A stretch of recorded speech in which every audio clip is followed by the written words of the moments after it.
और आदिवासियों को राजनीति की मुख्य धारा में लाने वाले कांग्रेस BS4 बहुजन समाज पार्टी के संस्थापक माननीय श्रीकांत श्रीराम साहेब एवं बहुजन समाज के धर्मियों तमाम संतों और महापुरुषों के चरणों में श्रद्धा के सुमन अर्पित करते हुए साथ ही बहन कुमारी मायावती जी को अपना आदर्श देकर और आज इस सर्वजन हिताय जागरूकता यात्रा में हमारे बीच में चल रहे बहुजन समाज पार्टी के नर्मदा प्रसाद जी, रविंद्र कुमार राम जी, कृष्ण कुमार राम, नंदलाल राम, मनु राम और धुरेंद्र राम जिला अध्यक्ष के साथ साथ मेरे सामने बैठे तमाम बहुजन समाज पार्टी के युवा साथियों, मेरी माताएं बहनें, आप सभी लोगों को मैं क्रांतिकारी जय भीम करता हूँ। क्योंकि आप लोग काफी अभी हमारे धुरेंद्र राम ने बताया 1 बजे से बैठे हुए हैं और 5 बजने वाला है। प्रोग्राम को थोड़ा शॉर्ट कर दिया, मौसम भी खराब है, अचानक बारिश शुरू भी हो गई, तो सभी लोगों ने कहा कि साहब काफी टाइम बैठे हुए हैं, इंतजार कर रहे हैं, तो आप ही बोल दीजिए। लेकिन हमारे पास कई वक्ताओं की लाइन है जिसमें हमारे एक से एक विद्वान वक्ता बैठे हुए हैं, क्योंकि साजिद भाई हैं, नर्मदा प्रसाद अग्रवाल जी भी हैं, उमाशंकर गौतम जी भी हैं, लाल जी वेदांकर जी भी हैं और तेज तर्रार अपनी वाणी को जाने वाले शंकर महतो जी बैठे हैं। ये तमाम मेरे साथी बैठे हुए हैं।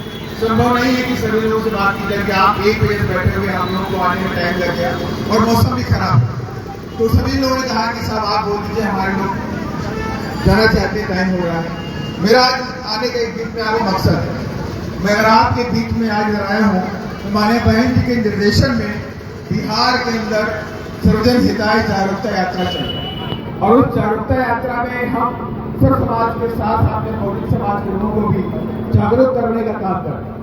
अगर आप जागरूक हो जाओगे अपने वोट के प्रति, अपने अधिकारों के प्रति, अपने मान सम्मान के प्रति, तो आप प्रदेश के अंदर, बिहार के अंदर राजा बन जाओगे। अगर आप जागरूक ही नहीं होगे अपने अधिकारों के लिए, अपने वोट की ताकत को लेकर के, अपने मान सम्मान को लेकर के, तो ये जिंदगी आगे चलने वाली नहीं है। जैसे चल रही है वैसे ही चलती है। आप सबको मालूम है बिहार के अंदर गुंडा राज है, बिहार में जंगल राज है। अगर आप चाहते हैं बिहार से जंगल राज, गुंडा राज खत्म हो, तो आपको बहुजन समाज पार्टी का राज लाना पड़ेगा।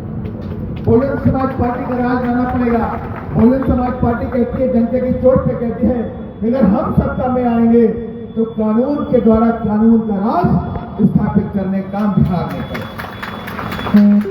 बहुजन समाज पार्टी कहती है कि अगर बिहार में आएंगे तो बिहार के अंदर शिक्षा का वातावरण बना करके रखें। हम बिहार में आएंगे तो गरीबों के बच्चों को शिक्षा फ्री करने का काम बहुजन समाज पार्टी करेगी। अगर BS3 बिहार में आएगी तो आज अगर आप आंकड़े की बात करें तो लगभग पूरे बिहार के अंदर 2000 डिग्री कॉलेज, सिर्फ 2000 के अंदर ही, मेरे पास जो आंकड़ा है 1500 का, मैं लगभग 2000 बोल रहा हूँ। पूरे बिहार में 1500 डिग्री कॉलेज।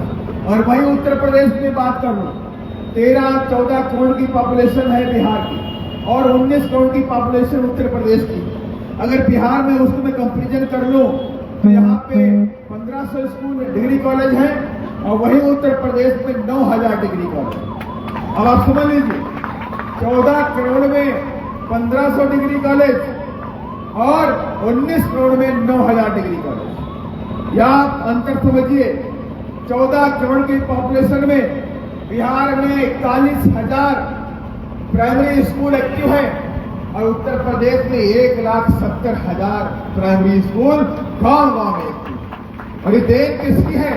ये देन आपकी शेरनी बहना आदरणीय बहन कुमारी मायावती जी, और जिन्होंने बाबा साहब के विचारधारा पे चल करके शिक्षा का वातावरण उत्तर प्रदेश में बनाया और कहा कि मैं चाहती हूँ गरीब का बच्चा भी पढ़ लिख करके डॉक्टर बने, इंजीनियर बने, कलेक्टर बने, पुलिस में अधिकारी बने, बड़ा से बड़ा वकील बने।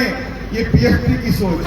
लेकिन दूसरी पार्टी देश में बैठी है, वो नहीं चाहती कि गरीब का बच्चा, गुरबा का बच्चा पढ़ करके डॉक्टर बन जाए, इंजीनियर बन जाए, ऊंची ऊंची कुर्सी पे बैठ जाए। वो कभी नहीं चाहती। वो ये चाहती है कि गरीब का बच्चा मजदूर बने, गरीब का बच्चा लेबर बने, गरीब का बच्चा 2 वक्त की रोटी के लिए संघर्ष करता रहे जीवन भर। ये बीएसपी नहीं चाहती। बीएसपी चाहती है कि इस देश में गरीबों के बच्चे ऊंचे ऊंचे सिंहासनों पर बैठ गए।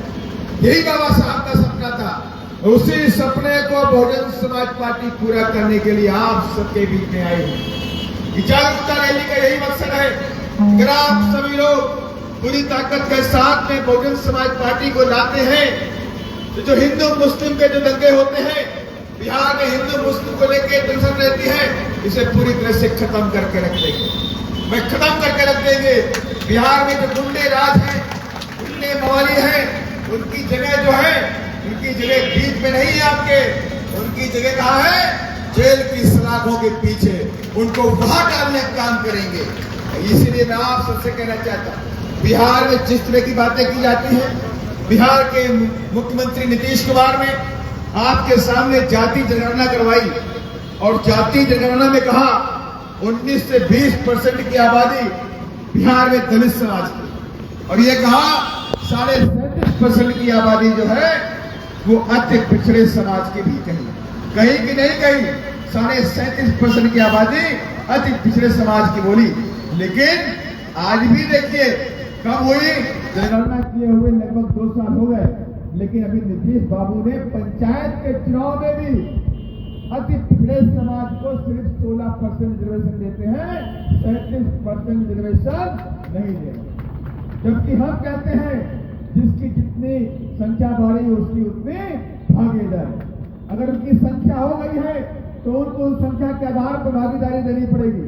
और बीएसपी डंके की चोट पे कहती है कि बिहार प्रदेश में अति पिछड़े के बच्चों को 40% टिकट बीएसपी देने का काम बिहार में करने जा रही है। और बीएसपी को रोक सको तुम रोक लो। बीएसपी टिकट देगी और दे करके ही रहेगी। और मुझे यकीन है कि अगर आप सभी लोग इस बार पूरी ताकत के साथ में आने वाले 2025 के चुनाव में आपको 2 बातें करनी है। पहली बात, जय भीम के उद्घोष के नारे के साथ हाथी का बटन दबाना। और दूसरी बात क्या बोली है? दूसरी बात बोली है चढ़गुंदन की छाती पे बटन दबा दो। डरोगे तो नहीं? सोच लो, तुम्हारी शेरनी बहना आपके साथ में है। बहन जी आपके साथ में शेरनी बहना, जो शेरनी बहना कहाती है तो देश की सरकारें भी हिल जाया करती हैं। हिलती कि नहीं हिलती हैं? तो बताइए मुझे, कितने लोग शेरनी बहना के भाई और बहन बैठे हैं यहाँ पर? सारे लोग बैठे हैं, मंच वाले बैठे नहीं बैठे? मैं देख लो भाई, कोई समझ में बैठा हो। जब सामने बैठे, मेरे आगे भी बैठे, मेरे पीछे बैठे, तो मेरे साथ बोलिए चढ़गुंदन की छाती पर। पक्का है? डरोगे तो नहीं? कोई गुंडा मवाली आ जाए तो छाती पे चढ़ के जाना और हाथी का बटन। और दूसरी बात याद रखना कि वोट हमारा, राज तुम्हारा। इस नारे को याद रखना, ये नारा तुम्हारी ताकत है। वोट हमारा, राज तुम्हारा। हमारे वोटों पे राज तुम करते हो, हमारे वोटों पे तुम राज करते हो, हमारे वोटों पे तुम मुख्यमंत्री बनते हो, हमारे वोटों से तुम सांसद बनते हो, हमारे वोटों से तुम एमएलए बनते हो, हमारे वोटों से तुम मंत्री बनते हो। लेकिन जब तुम्हें हमारे समाज के काम करने की बारी आती है तो तुम मुंह मोड़ लेते हो, तब तुम हमारे लिए काम नहीं करते। माननीय कांशीराम साहब ने कहा था कि जो लोग तुम्हारा छुआ पानी नहीं पीते, जो लोग तुम्हें कुर्सी पे बैठना नहीं देखना चाहते, जो लोग तुम्हारे अच्छे घरों से नफरत करते हैं, जो लोग तुम्हारे कपड़ों से नफरत करते हैं, जो लोग तुम्हारे बच्चों की पढ़ाई से नफरत करते हैं, क्या वो लोग तुम्हारा वोट लेके तुम्हारे बच्चों के लिए अधिकार देने का काम करेंगे? नहीं करेंगे ना? तब उन्हें वोट क्यों देंगे हम भाई? जब हमें मालूम है ये लोग हमारे लिए काम नहीं करेंगे, ये काम किसके लिए करेंगे? अपनी जेब को भरने के लिए करेंगे। इसलिए माननीय कांशीराम साहब ने कहा था, याद रखना इस बात को, जो तुम्हारे लिए काम नहीं कर सकता तुम उसे वोट देने की जरूरत नहीं है। और नारा दिया, वोट हमारा, राज तुम्हारा। और क्या कहा? अब वोट भी हमारा होगा और राज भी। इसीलिए बीएसपी बनाई गई। ये बहुजन समाज की अपनी पार्टी एकमात्र पार्टी बहुजन समाज पार्टी है जो पूरे देश के अंदर बहुजनों के लिए काम करती है। बहुजनों पे अत्याचार होता है तो बीएसपी खड़ी होती है। बहुजनों के अधिकारों पे हमला होता है, चाहे संसद के अंदर हो, चाहे कोर्ट के अंदर हमला हो, लेकिन कोई सामने नहीं आता। सामने अगर आपकी आती है तो आपकी शेरनी बहना आदमी बहन कुमारी मायावती और आपकी पार्टी अपनी बहुजन समाज पार्टी आती है। और इसलिए मैं आप सबसे कहना चाहता हूँ, मेरा आने का संदेशा साफ है। अगर आप चाहते हैं आपके बच्चों को सरकारी नौकरी मिले तो बीएसपी को लाना पड़ेगा। अगर आप चाहते हैं आपको सरकारी मकान मिले तो आपको बीएसपी को लाना पड़ेगा। मकान की बात मैंने इसलिए करी, ये मैंने करके दिखाया है। उत्तर प्रदेश की वाली बहन कुमारी मायावती थी तो लाखों गरीबों को माधर कांतीराम साहब शहरी आवास बना के देने का आदरणीय बहन कुमारी मायावती ने किया था। और एक कमरा नहीं, 2-2 कमरे का फ्लैट बना के दिया और गांव के अंदर भी अम्बेडकर आवास देने का काम किया था। अम्बेडकर आवास उत्तर प्रदेश में आप जाएंगे तो अम्बेडकर आवास आपको हमारे दलित समाज के बच्चों में, हमारे ओबीसी के भाइयों के पास जो भूमिहीन थे, जिनके पास जमीनें नहीं थी, जिनके पास अपने घर नहीं थे, उनको आवास देने का आपकी श्रेणी बहना आदरणीय बहन कुमारी मायावती ने करने का किया।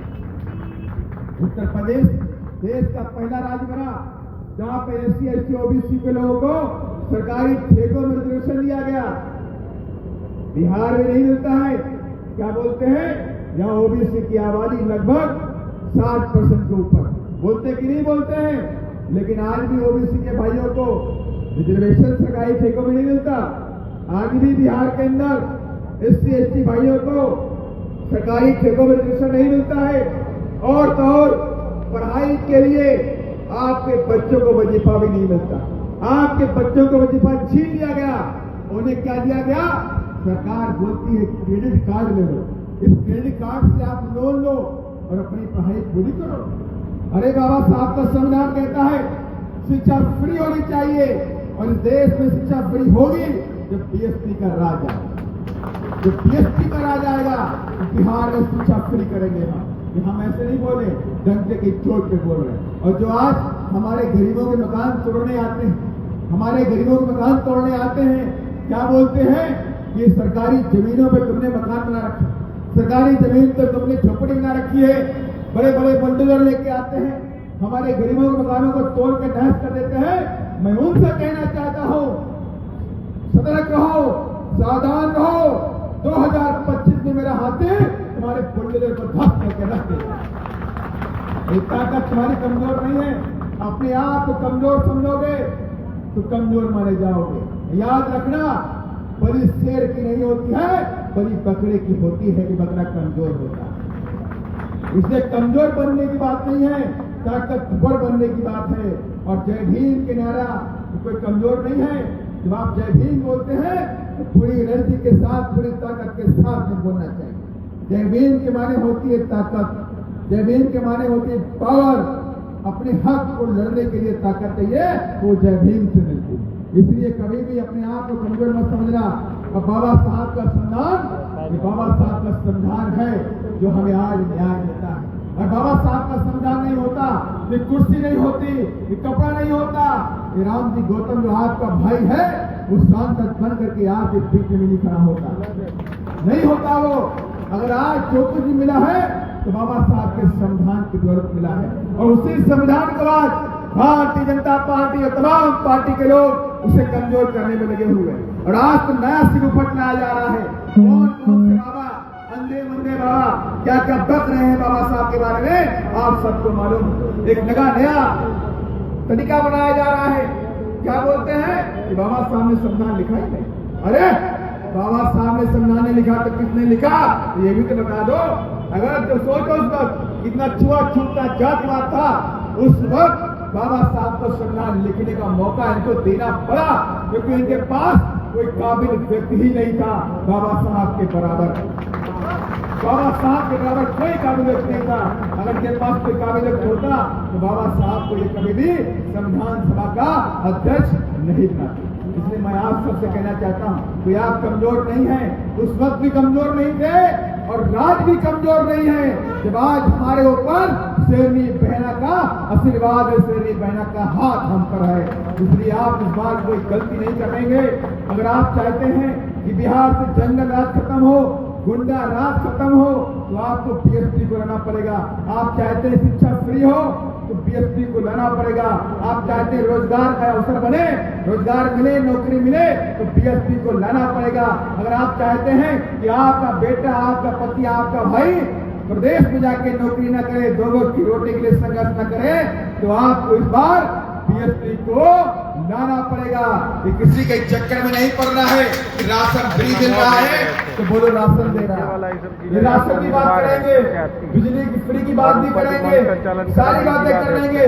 लेकिन अगर आप उससे कहो कि मुझे राशन नहीं चाहिए फ्री में, आप उससे बोलो कि मुझे बिजली फ्री में नहीं चाहिए, आप अगर दे सकते हो तो मेरे बच्चों की शिक्षा को फ्री कर दो।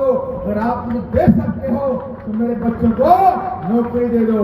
लेकिन नौकरी और शिक्षा नहीं देंगे, लेकिन लंबी लंबी बातें करके आपको फ्री करके आपको बहकाने का काम करेंगे। इसलिए आपको इस बार बहकना नहीं है। यही जागरूकता लेकर के, यही अवेयरनेस लेकर के हमारी पूरी टीम 24 घंटे चल रही है। और इस बार बिहार के अंदर नया वातावरण बन रहा है। चारों तरफ लोग अब बीएसपी की बातें कर रहे हैं कि आप बीएसपी भी इस बार ताकत में आ गई है। और बीएसपी भी इस बार तीसरा फ्रंट, तीसरा मोर्चा बनकर के, तीसरी ताकत बनकर के हम सबके बीच में आ गई है। इसलिए मैं आप फिर से कहना चाहता हूँ, एक तरफ तो नए नोट वाले हैं, एक तरफ बहुत पैसे वाले लोग हैं, और एक तरफ हम गरीब गुरबा है कि नहीं है? कौन है हम लोग? हम गरीब गुरबा। उधर बहुत पैसे वाले लोग हैं। चुनाव आएगा तो खजाना खोल देंगे। जब चुनाव आएगा तो खजाना खोलेंगे वो लोग। कहीं 500 रुपए, कहीं 1000 रुपए, कहीं मुर्गा, कहीं मछली, कहीं मटन, कहीं चिकन, सब बांटने का काम करेंगे। करते हैं कि नहीं करते हैं? कहीं साड़ी बांटेंगे, कहीं पायले बांटेंगे। लेकिन याद रखना, आपकी वोट की जो ताकत है वो 1000-2000 की नहीं है। बाबा साहब ने वोट की ताकत दी है आपको राजा बनने के लिए, ना कि बेचने के लिए। 1000, 500, 2000 के चक्कर में नहीं पड़ना है। इस बार बाबा साहब के सपनों को पूरा करने के लिए आने वाले चुनाव में जय भीम किनारे के साथ में हाथी का बटन दबा देना है और कह देना है कि बाबा साहब, हम आपके सपनों को इस बार बिहार में पूरा करके दिखा देंगे पूरे देश में। जैसी मेरी आशा और उम्मीद है आप सभी लोगों से, इस बार कोई गलती नहीं होगी, किसी के लालच में, किसी के लुभावन में नहीं पड़ेंगे। और मेरी माताओं बहनों से मान्य बहन जी का खास संदेशा है कि इस बार चाय पानी बाद में, सबसे पहले सुबह उठ करके वोट डालने जाना है। उसके बाद घर आकर के फिर आपको चाय पानी पीने का काम करना है। इन्हीं सब बातों के साथ मैं बहुत बहुत धन्यवाद देता हूँ मेरी जाबाज टीम को, और साथ ही मैं धन्यवाद देता हूँ मेरे सामने बैठी मेरी माताएं, बहनें, युवा साथियों को, जो वाकई आपके जज्बे को मैं सलाम करता हूँ कि आप इतने जुड़े हैं कि 1 बजे से लेकर